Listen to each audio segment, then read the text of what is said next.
Public ఇక మన సీత వచ్చే టైం అయిందిల్లా.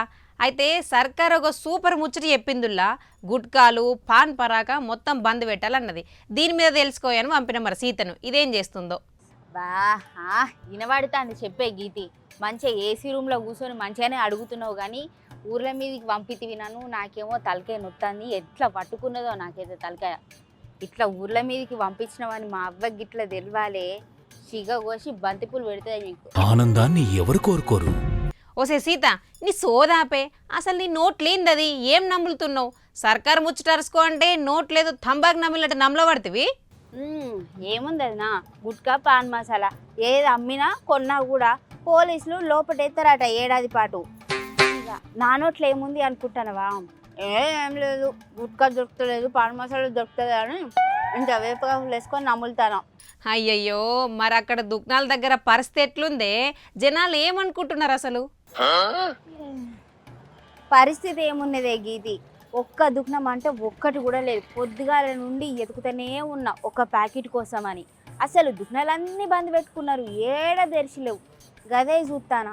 ఓసే సీత, నువ్వు అక్కడ వార్తలు కవర్ చేసేందుకు పోయినావా లేకపోతే గుట్కా ప్యాకెట్లు కొనతందుకు పోయినావా? నీకు బుద్ధుందా అనే అసలు? అబ్బా అబ్బా వదినమ్మా, అది నా కోసం కాదే. ఇంట్లో తాత ఉన్నాడు కదా, పొద్దుగాల గుట్కా వేయకపోతే మనోనికి సాయసుత లోపలికి పోదు. ఆయన కోసమే ఎదుగుతాను. ఏమన్నా బ్లాకులలో దొరుకుతాయా ఏందని చూస్తానా. అయ్యయ్యో ఓసే, నూరు ముయ్యే లైవ్లో తాత ఇజ్జత్ దియకు. అసలు ఆ చట్టం కథ అయిందట, పాటించకపోతే ఏమవుతుంది?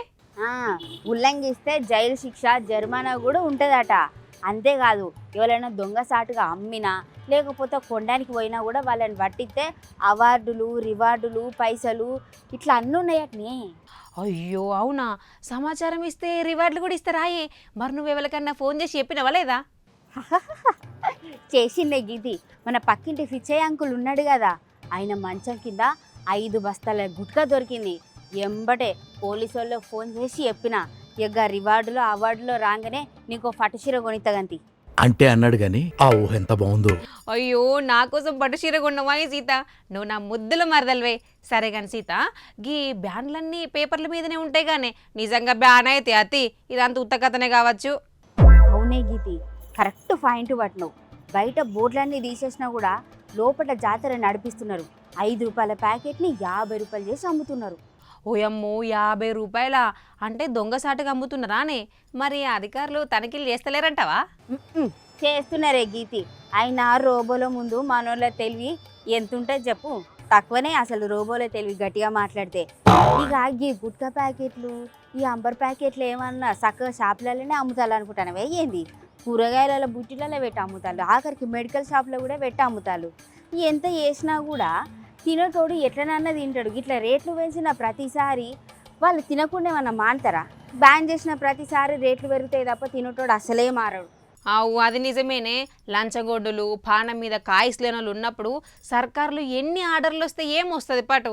సరే కానీ మన హైదరాబాద్లో తనిఖీలు గట్టిగా జరుగుతున్నట్టున్నాయి కదా? ఆగాగు, ఇక్కడనే అసలైన తిరగాల్సి ఉన్నది. నువ్వు మంచి ఏసీ రూమ్లో కూర్చొని మన తెలంగాణలో హైదరాబాద్లో జరిగింది ఇదంతా అనుకుంటున్నావా? కాదు కాదు, ఇదంతా మన పక్క రాష్ట్రం కర్ణాటకలో జరిగింది. అక్కడి సర్కారు వాళ్ళు గుట్కా తినద్దని చెప్పి బ్యాన్ చేసి రేట్లు గిట్లా పెంచిల్లట. ఇది ఇడ కాదమ్మా, అక్కడ జరిగింది. అయ్యో ఏందే, కర్ణాటకలనా? ఓర్ని తింగర్తనం తగలబెట్టా. మరి నువ్వు ఎక్కడ నిలబడి ఎక్కడ రిపోర్టింగ్ ఇస్తున్నావే? నేనా వదినే, మన ఇంటెనకాల ఉన్న కిరాణా షాప్ కాడ ఉన్నా. ఇక కర్ణాటక వార్తని మన ఇంటెనకాల ఉన్న షాప్ దగ్గర చెప్తానే కదా కిక్కు. ఆయన పిచ్చయ్య అంకుల్ మంచం కింద అన్ని పాతింప సామాన్లే ఉన్నాయే. ఎట్లాంటి గంజాయి బ్యాచ్ ఏం దొరకలేదు, అసలు ఏ బస్తాలు లేవు కూడా. అంత పాతింప సామానే. ఇగో పబ్లిక్ గుర్తుపెట్టుకోండి, ఆ బ్యాను ఇక్కడ కాదు కర్ణాటకలా. అవునే గీతి, నీకు షీర రాదు ఏం రాదు, నువ్వేం ఆశ పెట్టుకోకు.